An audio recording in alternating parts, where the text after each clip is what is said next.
Hello everyone, welcome to my channel. Hope you all are doing fine.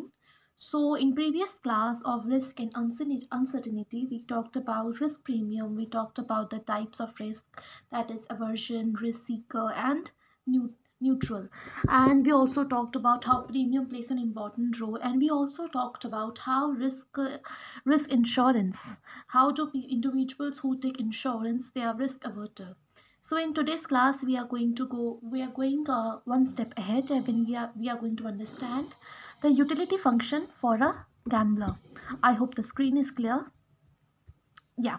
So as you have seen, the same diagram is very alike to the individual who is risk lover. So when we talk about gambling, it is always associated with a in person or an individual who loves to try his luck in gambling, because he's always more focused upon getting more income rather than the income which he is already getting with certainty.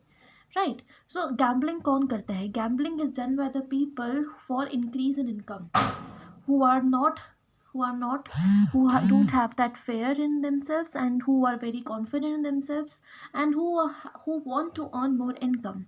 So as you can see, the diagram is very similar to the individual who is risk seeker.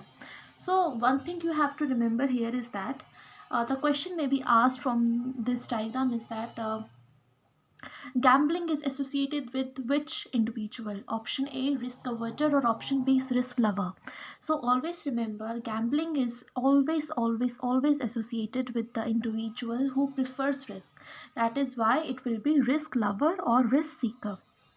The next thing we are going to talk about is utility function of an individual who buys insurance also and gambling also.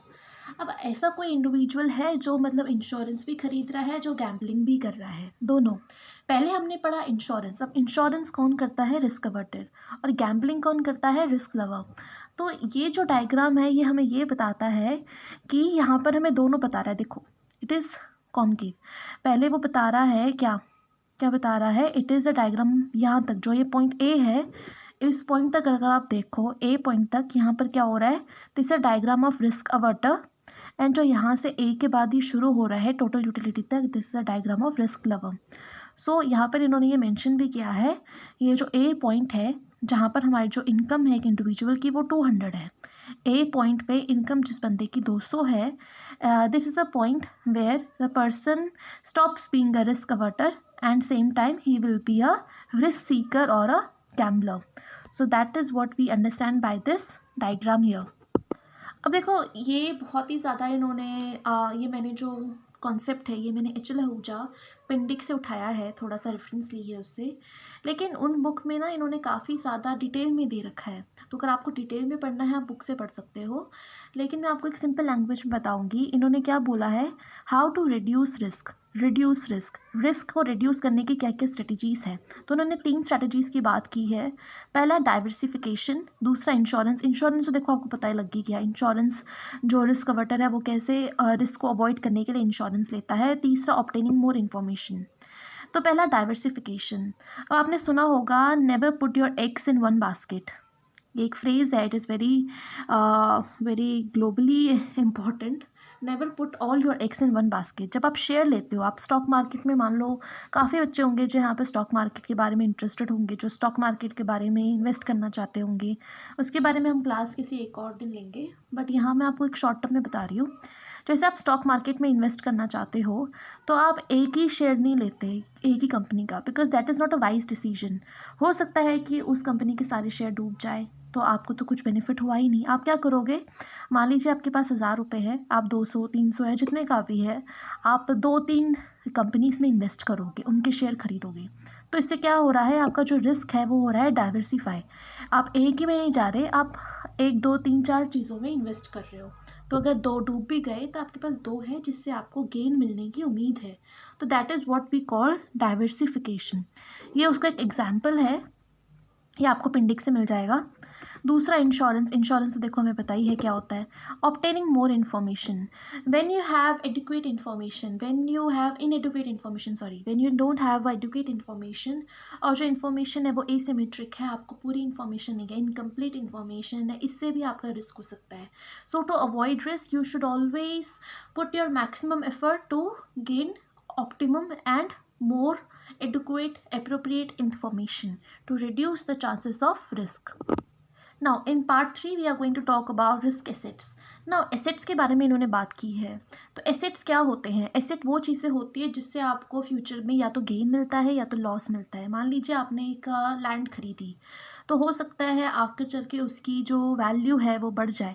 मान लीजिए आपने ₹10 लाख की land ली, तो आगे चलकर 2 साल 3 साल के बाद जब आप वो बेचने जाओ तो उसकी वैल्यू 12 लाख, 13 लाख, 14 लाख हो गई, तो आपको 4-5 लाख का प्रॉफिट हो गया। तो वो प्रॉफिट क्या है आपका? That is your capital gain. और अगर 10 लाख की जगह उसकी वैल्यू 8 लाख हो गई, तो क्या हुआ आपका? Capital loss. तो जो प्राइस है, इसी तरह जो स्टॉक आप खरीदते हो, जो शेयर आप खरीदते हो, उसका भी जो वैल्यू है वो रोज़ फ्लक्चुएट होता है। कभी आप गेन करोगे, कभी आप लूज़ करोगे। That is what we call asset. फिर आ जाता है रिस्क एंड रिस्कलेस एसेट। तो एसेट हमेशा हमारे दो टाइप के होते हैं, एक जिसमें रिस्क होता है, एक जिसमें रिस्क नहीं होता। तो रिस्क एसेट कौन सी हो गई? Stock, stock they are very risky. Stock कभी भी ऊपर नीचे हो सकता है ना। लेकिन जो हमारे क्या बोलते हैं अपार्टमेंट बिल्डिंग है, you cannot know how much value it will be in gaining और it will be losing, right. अब ट्रेजरी बिल्स है, treasury bills are very risk free. Treasury bills आप खरीद सकते हो बिकॉज वो गवर्नमेंट ही देती है। Treasury bills are risk free.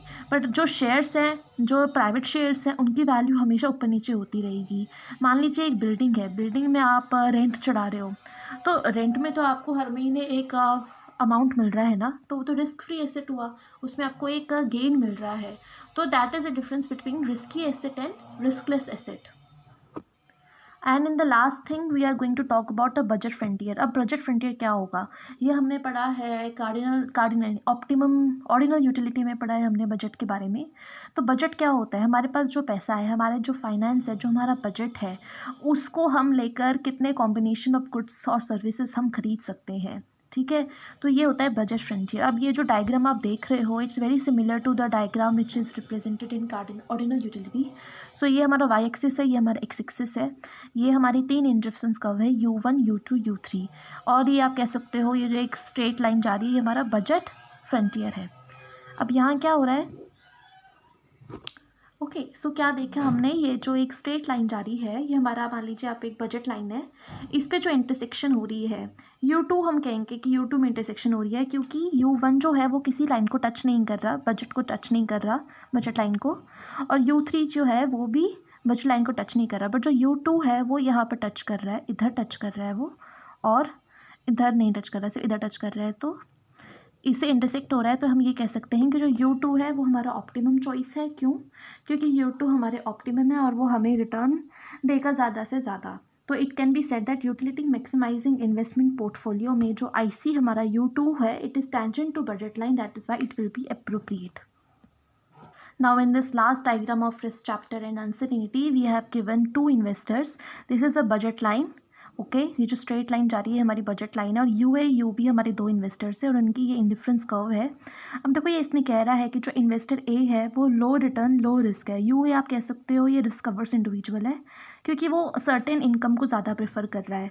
वो क्या कर रहा है, वो देखो ए पे है, कम से ऊपर जा रहा है, तो यहाँ पर है वो, तो वो लो रिटर्न प्रेफर कर रहा है और रिस्क भी कम प्रेफर कर रहा है क्योंकि वो रिस्क अवर्स है। वही अगर आप यू बी की बात करो, जो इन्वेस्टर बी है वो कहाँ जा रहा है, वो देखो यहाँ से ऊपर की तरफ जा रहा है। क्यों? क्योंकि उसको इनकम ज़्यादा चाहिए, इसलिए वो हाई रिटर्न चाहता है और रिस्क भी वो ज़्यादा प्रेफर कर रहा है। So that was this everything about this chapter. We studied about the types of risk, we studied about premium, we studied about different diagrams. So अगर मुझे कोई और नया चीज़ मिलता है related to risk and uncertainty तो मैं आपके साथ ज़रूर शेयर करूँगी next video. Till then take care, पढ़ते रहो एंड गुड बाय।